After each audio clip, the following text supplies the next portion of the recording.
Bless up. AniNews is covering TBATE, baby. Listen, the anime may be garbage, but the cut content and the actual story, this could be really good content. Let's see what we have for episode 1 TBATE cut content.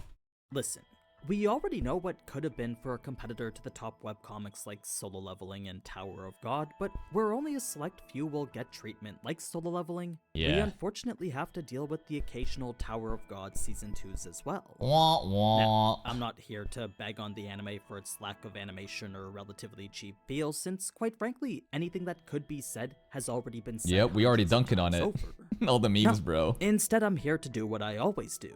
Cover cut I'm content. here to show you what it is the story really has to offer. Let's go. This includes the lore behind Arthur's old world and who he was before, along with a rather comprehensive breakdown of the way magic works. It's actually pretty interesting as far as power systems go. Keep in mind this won't be a continued series like how I did with Solo Leveling, but perhaps this one episode might be able to salvage your opinion on a series that deserves so much more. No, he should cover every episode. Give us the cut content. Alright. Episode 1, The Rebirth of the King, covering chapters 1 to 4 from the web novel and chapters 1 to 5 from the webcomic. Okay. Much of the whole reincarnation stuff you'll recognize as heavily inspired by Mushoku MT, Tensei, but yeah. it was in between all that growing up that a lot of lore from his past life was given to us. This helps us understand who Arthur is a little bit better since it gives context to the person he was before. So, if we set aside the speedrun of Arthur's early formative years, we get to his perspective on the world and how it compares to his old one. The first instance was during his journey into Ashpur, which was a basic outpost where people could shop for various everyday necessities. The part about it that shocked him the most, though, was that every person was able to carry weapons around no problem. Okay. That and his surroundings was something he described as archaic. Over time, he'd come to see just how— Yeah, I guess this is like country bumpkin side for Arthur, right? Because the world that he came from was very, very advanced. The technology, everything about it, right? Compared to this, we're like in the countryside. How archaic it was, since transportation was limited to horse-driven carriages and sailboats, or like while cavemen. Weapons were only regulated while visiting those with authority. Sure, soldiers carried concealed weapons in his past life, but that was never solely for killing like how they seemed here. They were always simply to deter crimes from happening. Okay. Now, watching his dad revealed he was a much better fighter than he thought, since his fists carried enough force to break the sound barrier while his movements were fluid enough to leave zero openings. Dad glaze. He was a high-tier fighter who in Arthur's past life would have been the leader of a squad of soldiers. Wow, leader of squad of soldiers? Okay. That's not a joke character, huh? I mean, there was that one scene with him trying to, he's like lift a bunch of pebbles up on the ground. But he's not a conjurer, right? He's an augmenter. He's pretty legit. For who he was in this life, as a former B-class adventurer with lots of experience, he was part of several parties that went on expeditions to search for treasure and complete guild quests. Wonder who would win. Arthur's dad or Rudy's dad from MT, Paul. Paul versus this guy. Probably Paul, right? Because he's got swords and shit. He's gonna just cut his hands out. Maybe the augmenting could, I don't know, defend against the blades. His climb to the B-class was rather fast for a 28-year-old, and it was an impressive title to hold considering the rarity of A and S ranks. He's only 28? In fact, for Alice, who was an employee of the guild hall herself, not once had she ever seen an S rank. Now, it was at the guild hall that Reynald would meet Alice, and eventually the two would settle down to live the life we see here. Next, Arthur would discover the hierarchical structure of society wasn't far too different from his old world, since power and wealth determined one's rank within it. That's right, baby. The key difference setting these two worlds apart, though— your spawn point is the most significant indicator of the trajectory of your life. Ain't that nice? Power and wealth determined one's rank within it. The key difference setting these two worlds apart, though, was the lack of technology and the existence of magic instead of ki. That's right. Now, something I found rather interesting which explains this scene here is that war in his old world had become obsolete. Should there be a dispute between countries, then a duel between their rulers would be carried out to determine the victor. That is hype. Bro, that's what they should be doing. No more of these pussies, saying, oh, I have a nuke, I'm gonna press the button. Nah, I think that like presidents should just box it out. Like, like YouTube celebrity like boxing? Yeah, people love that shit. Imagine we settle wars and like this debates like that, bro, by like MMA cage match of presidents. But that'd be so hype. These were battles limited to the use of only key and close combat weapons, so that meant kings in his old world had to be the best of the best. Also, that would make sure that the presidents are fit and relatively young, rather than having senile motherfuckers in their 80s, you know, becoming presidents. I'm just saying, the more I think about this, the more I realize, yo, this is content and optimal. They were the strongest fighters each country had to offer.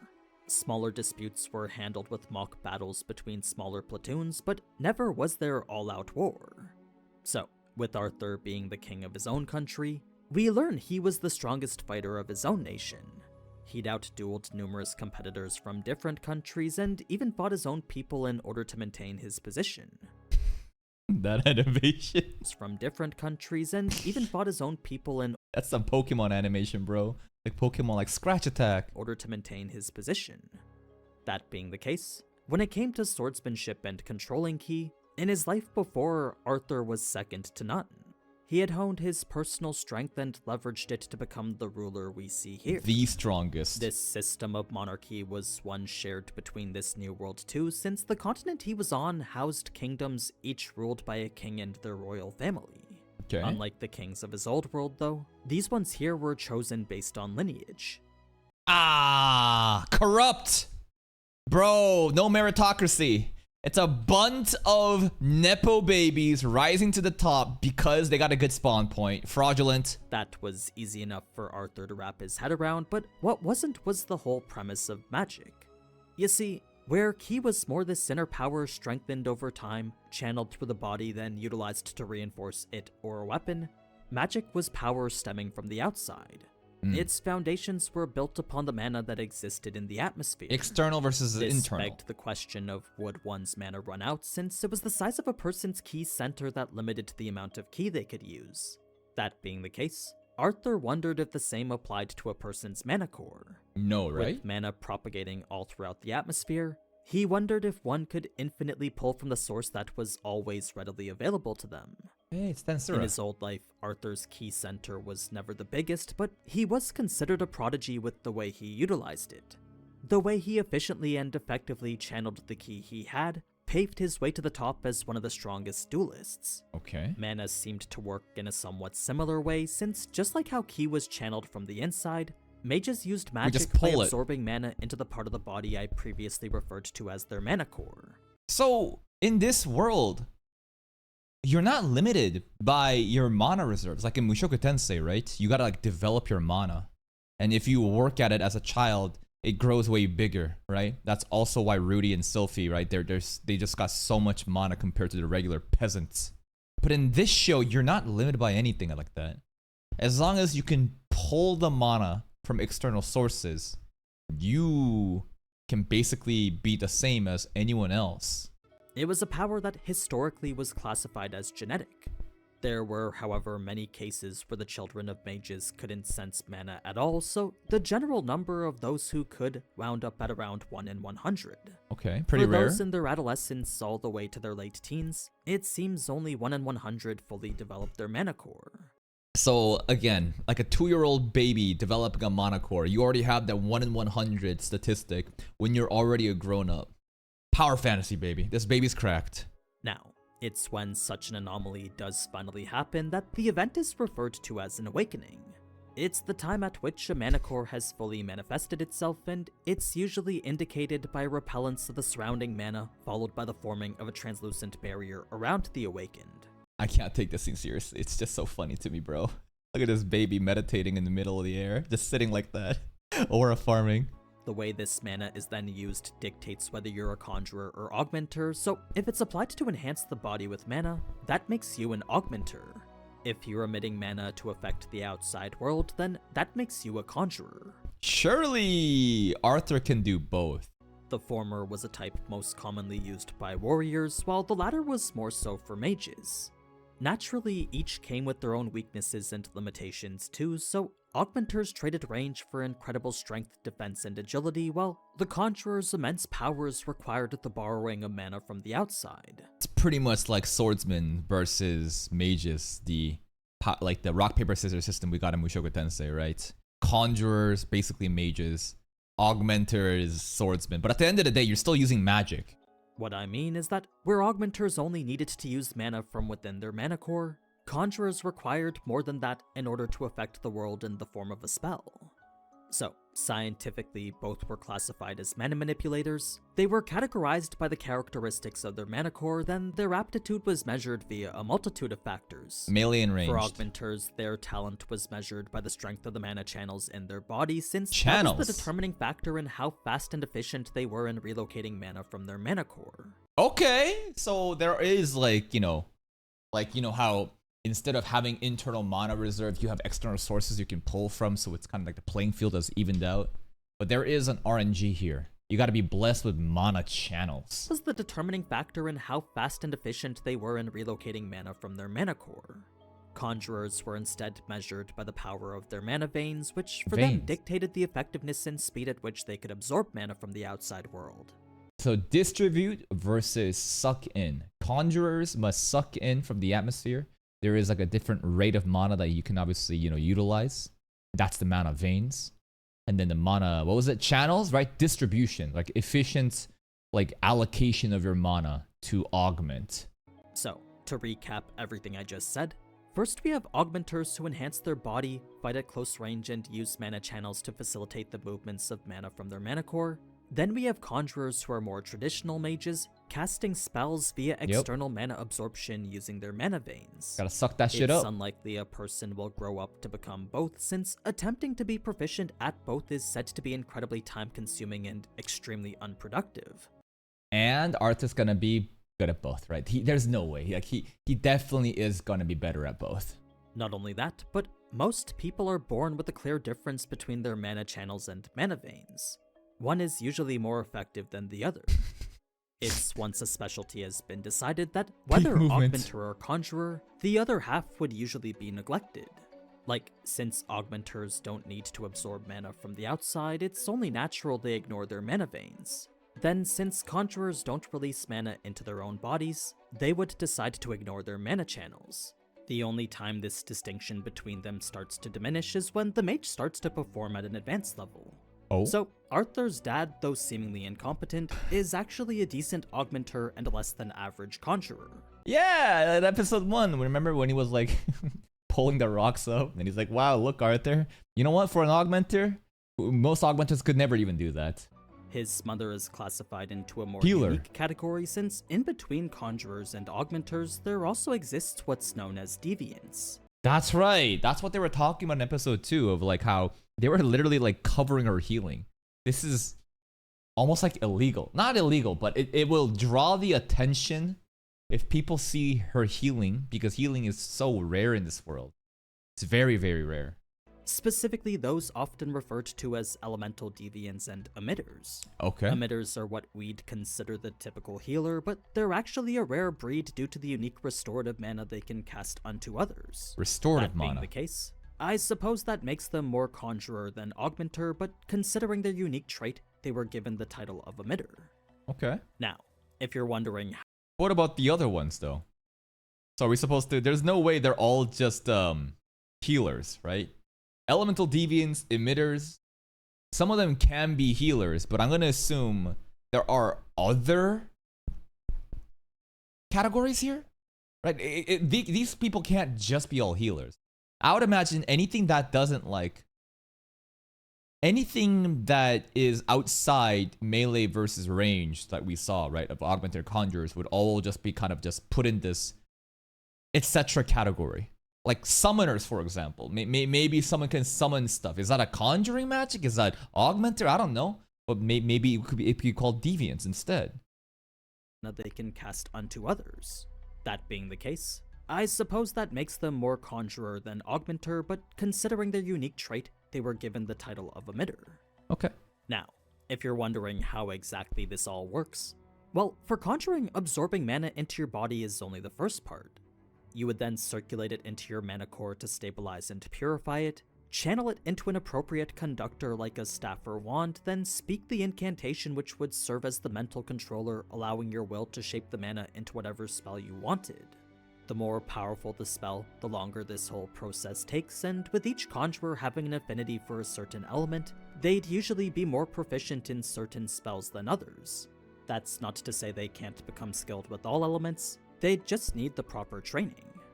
When it comes to how augmenting works, it all came down to how fast and precise one could transfer mana from their core to the rest of their body. The mana channels. It was a concept Arthur found most akin to Ki, except Ki couldn't draw additional power from the surroundings. The transfer of such mana did require incredible insight into one's own body, so to be able to effectively do so often required years of both mental and physical training. But he's already had that. Well, the physical training, not really, right? His body's definitely the limiting factor, but in terms of mental, it's probably all there. And because of his familiarity with Ki, he was already establishing mana core at such a young age. There are also no cases of elemental affinity here, since the mana used for augmentation is the purest mana possible. It's mana straight from the core of a person's body. Okay. This brings us now to the true limits both these mages face, coming in the form of a phenomenon known as backlash. Oh. For augmenters, this is the depletion of their mana core, while for conjurers, it's the overfilling of it. The former causes extreme bodily pain from overuse of augmentation, while the other is an overload from use of a spell beyond what the conjurer could handle. Got it? So that was everything Arthur learned from reading. Pretty simple, but in-depth enough for the power scaling system. It's just basically just got to think of it as like range versus melee, and range is going to be sucking in these sources, and the rate at which you can do that faster is better, mana veins. And then for the melee with augmenters, it's all about, distribution of mana. You're still like, I guess, what's the word? At the end of the day, you still need a mana core that you suck in, right? Yeah. Like an augmenter, like both sources comes from outside, right? It's just that conjurers need to suck that shit even more. That makes sense. Hold the fuck up. I thought only conjurers were sucking shit in for a second.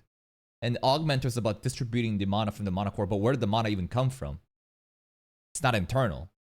Everything is from the atmosphere. Both types draw mana from the atmosphere, external sources.